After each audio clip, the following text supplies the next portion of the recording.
ఒక దారుణమైన హత్య జరిగింది. అదెక్కడో కాదు, మన హైదరాబాద్‌లోనే. అదేంటంటే ఒక లాయర్‌ని పట్టపగలే అతి కిరాతకంగా, దారుణంగా ఒక వ్యక్తి హత్య చేశాడు. సో, దాని గురించి మనతో మాట్లాడేందుకు అడ్వకేట్ మాలతి గారున్నారు. వారితో మాట్లాడదాం. Hello ma'am. హలో అండి. ఇక్కడ ఒక లాయర్‌ని పట్టపగలే నడి రోడ్డు మీద కత్తి తీసుకొని పొడిచిన సందర్భం మనం చూస్తున్నాం. అసలు దీన్ని ఎలా చూడాలి మేడం? యాక్చువల్లీ లాయర్ పేరొచ్చి ఇజ్రాయెల్. ఆయనేంటంటే వాళ్ళ ఇంట్లో ఒక ఆవిడ రెంటుంటే, ఆమెకేదో ప్రాబ్లమ్ అయిందని జెప్పేసి హెల్ప్ చేశాడు. పోలీస్ స్టేషన్‌కెళ్ళి హెల్ప్ చేషినాడు. హెల్ప్ చేస్తే ఏమైందంటే, ఎవరైతే ఆ అమ్మాయికి అగెయిన్స్ట్‌గా వేసిన కేసయితే ఎవరికైతే అగెయిన్స్ట్ ఏషిండో అతనొచ్చి కోపంతోని ఒక గ్రడ్జ్ పెట్టుకొని ఈయనని పొడిచి పొడిచి చంపేషిండు. సో, ఇక్కడేంటంటే ఇంకా ఒక లాయర్ కనీసం అతను చేషిందేంటి జస్ట్ ఒక హెల్ప్. ఓకే. ఆ అమ్మాయి వచ్చి అడిగింది. ఈయన లాయర్ కాబట్టి వచ్చి హెల్ప్ జేషిండు. అంతకని ఆయన చేసిన తప్పేంటి?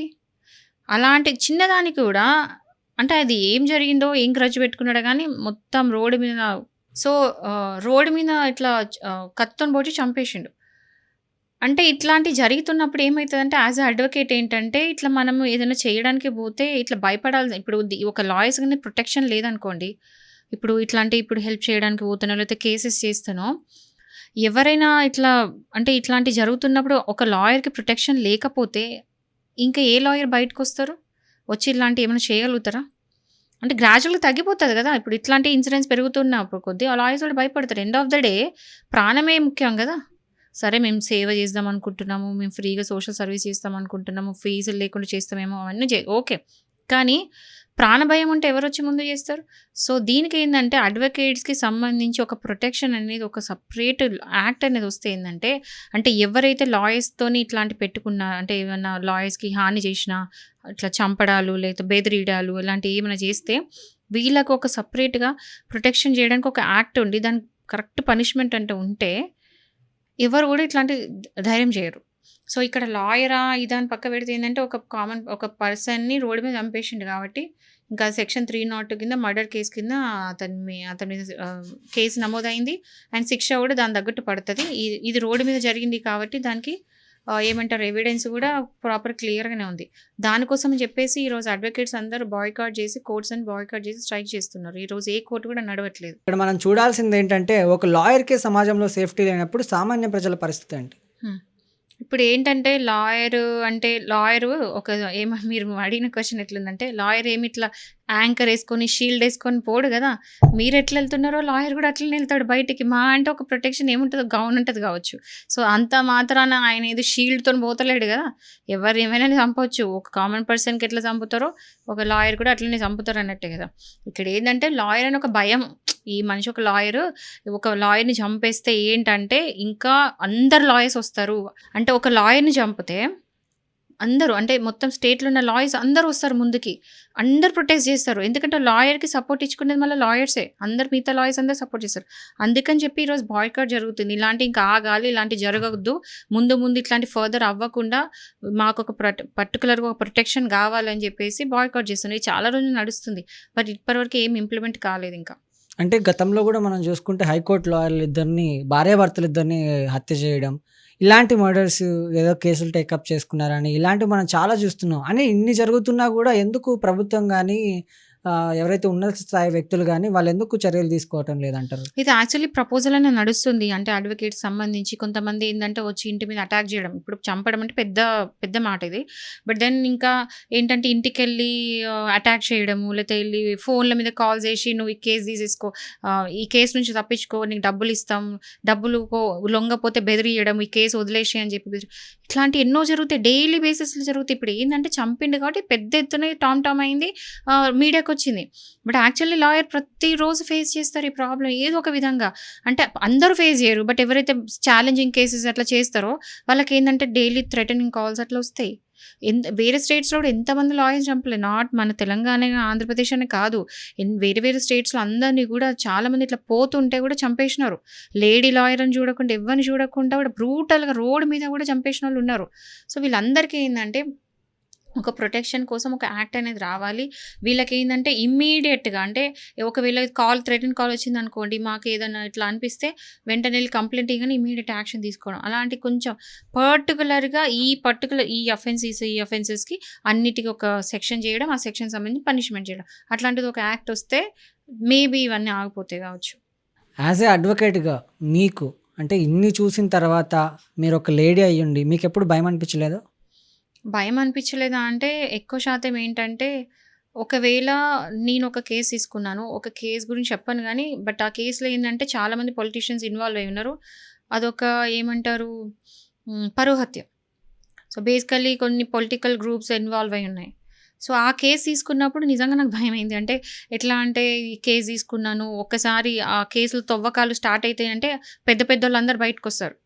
ఆ బయటికొస్తారు అన్నప్పుడు కాల్స్ ఒస్తాయి. అంటే ఎందుకు చేస్తున్నారు ఈ కేస్ తప్పుకోండి ఇట్లాంటివి జరుగుతాయి. సో, అలాంటి కాల్స్ వచ్చాయి నాకు. బట్ ఏంటంటే కొంచెం స్టార్టింగ్ కొంచెం భయపడ్డాను. బట్ తర్వాత ఏందంటే ఏం ఏమైతదో చూద్దాం అన్నట్టుగా ముందుకెళ్ళాం. బట్ తర్వాత ఏం జరగలేదు. నిజంగా వాళ్ళు ఎవరైతే కాల్స్ వచ్చి బెదిరించినట్టు అలాంటివైతే నిజంగా అయితే ఏమి చేయలేదు. బట్ ఒక మూమెంట్ ఒక టైంలో నాకు కూడా కొంచెం భయమైందనమాట. సో, మామూలుగా ఏందంటే నేను ఈ కేస్‌లో చూషినా గాని ఆ ఒక్క ఇన్సిడెంట్‌లో తప్ప నేను ఎక్కువ ఇట్లాంటివైతే ఎక్కువ ఫేస్ చేయలేదు. బట్ నేను వింటూ ఉంటా. వేరే వాళ్ళు మాట్లాడుతుంటే కాల్స్ రావడం ఇలాంటివి విన్నాను. సో, ఇప్పుడు ఇక్కడ మనం మాట్లాడుకునే ఈ కేసు గురించి మాట్లాడుకుంటే, ఇప్పుడు ఎవరైతే ఆ లాయర్‌ని నడి రోడ్డు మీద కత్తి తీసుకొని పొడిచారో, హ్మ్. ఆయనకి ఎలాంటి సెక్షన్స్ వర్తిస్తాయి? ఎలాంటి కేస్ పెడతారు? ఒకవేళ కేసు నిర్ధారణ జరిగితే ఎలాంటి శిక్ష విధిస్తారు? ఇప్పుడు నేను అదే స్పెసిఫిక్‌గా చెప్పేది అదే మాట. ఒక పర్సన్‌ని చంపితే సెక్షన్ 302 ఆఫ్ ఐపీసీ ఎట్లయితే ఉంటదో, ఆ 302లో ఏ శిక్ష అయితే పడతదో, అదే శిక్ష ఇప్పుడు లాయరా ఏదని గాదు. ఆయనకు కూడా అదే శిక్ష పడతది. నేను అదే చెప్తున్నా. ఒక కామన్ పర్సన్‌కి, లాయర్‌కి కొంచెం డిఫరెన్స్ చూపించి, ఒక లాయర్‌ని ఒకవేళ ప్రొఫెషనల్‌గా చంపుతున్నారంటే, వీళ్ళకి సెపరేట్ శిక్ష పడాలి. సెపరేట్ ఒకటి ఉండాలి అనేదే నేను అడుగుతున్నాను. బట్ అదర్‌వైజ్ ఇప్పుడు మీరు అడిగిన క్వెషన్‌కి ఆన్సర్ ఒకటే. సెక్షన్ 302 బట్టి పనిష్మెంట్ ఏదైతే ఉందో అదే ఇన్వెస్టిగేషన్‌లో ప్రొసీడింగ్స్‌లో, ఆ ట్రయల్‌లో ఏదైతే తేలుతదో దాన్ని బట్టి ఆయనకి పనిష్మెంట్ పడొచ్చు. ఒక 7 ఇయర్స్ అబోవ్. సో, ఇవన్నీ ఆగాలంటే పరిస్థితి ఏంటి? ఇవన్నీ ఆగాలి అంటే నేను చెప్పేది ఒకటే. అడ్వకేట్ ప్రొటెక్షన్ యాక్ట్ అనేది ఒకటి వస్తే దాన్ని బట్టి ఏంటంటే అందులో క్లియర్‌గా ప్రతీది కూడా స్పెసిఫై చేసి చిన్న చిన్న అఫెన్సెస్ నుంచి మొదలుపెడితే పెద్ద అఫెన్సెస్ వరకు అంటే మర్డర్ వరకు. చిన్నదంటే ఏంది కాల్ చేసి థ్రెటన్ చేయడం కూడా. లేదా పోతుంటే కూడా అబ్యూజ్ చేస్తారు. కొంతమంది ఏం చేస్తారో తెలుసా? కోర్ట్‌కి పోతుంటే వాళ్ళకి నచ్చలేదనుకోండి అపోజిట్ పార్టీ క్లయింట్స్ ఉంటారు కదా! వాళ్ళు అవతల లాయర్స్‌ని తిడతా ఉంటారు. గలీజ్‌గా అన్‌పార్లమెంటరీ లాంగ్వేజ్‌లో బూతులు ఇస్తూ ఉంటారనమాట. లైక్ అబ్యూజ్ చేస్తా ఉంటారు వెర్బల్లీ. సో, అలాంటి వాటికి కూడా ఒక ప్రొటెక్షన్ అనేది ఉండాలి. వాళ్ళకి కూడా ఒక పనిష్మెంట్ ఉండేటట్టు ఉంటే ఏందంటే కొంచెం ఉంటది. ఇప్పుడు బాయ్స్ ఇంత కష్టపడి ఒక కేస్ తీసుకొని రాత్రి, పగలు నిద్ర లేకుండా కొన్నిసార్లు అయితే రాత్రి నిద్రలు కూడా పోరు. నెక్స్ట్ డే ఒకవేళ ఏమైనా కేస్ ఉంది, ఎమర్జెన్సీ అంటే ఆ రోజు ముందు రోజు కనీసం నిద్ర పోరు. 3, 4 మెలుకొని ఉండి కేసులు చేసి ఎళ్తారు. అదేమంటారు లాయర్ అనుకుంటారు కానీ లైఫ్ అంత ఈజీ కాదు. చాలా టఫ్ లాయర్స్‌కి. సో, అంత కష్టపడిన తర్వాత కూడా ఒక రికగ్నిషన్ ఉండదు. ఏముండదు. డబ్బులుండవు కరెక్ట్‌గా చెప్పాలంటే. తీరా కోర్ట్‌కెళ్ళిన తర్వాత ఇట్లా అవతల పార్టీ వాళ్ళు రెస్పెక్ట్ కూడా ఇయ్యకుండా ఇష్టం వచ్చిన అబ్యూజ్ చేస్తే చాలా డిస్‌రెస్పెక్ట్‌ఫుల్ అనిపిస్తది కదా! ఎవ్వరికైనా కూడా. సో, ఇలాంటి వాటికి కలిపి మర్డర్ వరకు అన్నిటి కలిపి అన్ని అఫెన్సెస్‌కి ప్రతి ఒక్క తప్పులకి ఈ పర్టిక్యులర్ పనిష్మెంట్ ఉండాలి అని చెప్పేసి ఒక యాక్ట్ అనేది వస్తే ఏందంటే నాకు తెలిసి 90% ఇవి ఆగిపోతాయి. మళ్ళీ ఇమ్మీడియేట్‌గా ఏమంటారు ఇది ట్రయల్ స్టార్ట్ అయితది. ప్రొసీడింగ్ స్టార్ట్ అయితది. ఇన్వెస్టిగేషన్ స్టార్ట్ అయితది కాబట్టి దానికి తగ్గట్టు ఎవరైతే ఉన్నారో వాళ్ళకి పనిష్మెంట్ స్ట్రిక్ట్‌గా చేషిండంటే ఇంకోసారి భయపడతారు. ఎవరు ముందుకొచ్చి ఇంకోసారి లాయర్ జోలికి రాకుండా ఉంటారనమాట. సో, లాయర్ బతుకులు కూడా చాలా టఫ్. అంత ఈజీ ఏం కాదు. డైలీ బేసిస్‌లో అసలు నిద్ర కూడా పోరు కనీసం. అలా ఉంటది టఫ్ లైఫ్. ఇంకా చెప్పాలంటే ఒక అడ్వకేట్స్ కాదు ఈవెన్ జడ్జెస్ కూడా ప్రొటెక్షన్ లేదు. ఎందుకంటే రీసెంట్‌గా ఒక కోర్ట్ నేను పేరు చెప్పదలుచుకోలేదు. బట్ ఒక కోర్ట్‌లో ఏంటంటే జడ్జ్ మీదకి చెప్పులు ఇసిరేసినారు. ఇది నాకు తెలిసి ఒక 2, 3 నెలలకొకసారి ఈ ఇన్సిడెంట్ రిపీట్ అయితేనే ఉంటది. అంటే వాళ్ళకి ఫేవరబుల్ ఆర్డర్స్ రాలేదనుకోండి. వాళ్ళ దగ్గర ఆర్డర్స్ రాలేదు అన్నప్పుడు కూడా రెస్పెక్ట్ లేకుండా జడ్జెస్ మీద చెప్పులు ఇసిరేస్తుంటారు. సో, ఇట్లా చూస్తే అయితే అడ్వకేట్స్‌గా జడ్జెస్ కూడా ప్రొటెక్షన్ అనేది లేదు. సో, అందరికి కలిపి ఒక యాక్ట్ అనేది వస్తే ఏందంటే కొంచెం చేంజ్ వస్తది. అండ్ భయపడతారు. ఇమ్మీడియేట్‌గా నేను ఇంకా ఏం చెప్తున్నా అంటే ఏదైనా తప్పు జరిగితే ఇమ్మీడియేట్ అరెస్ట్. టైం వేస్ట్ ఏం ల్యాప్స్ లేకుండా ఇమ్మీడియేట్ అరెస్టులు చేసుకుంటా పోతున్నారు అంటే ఇంకా జనాలు భయపడతారు.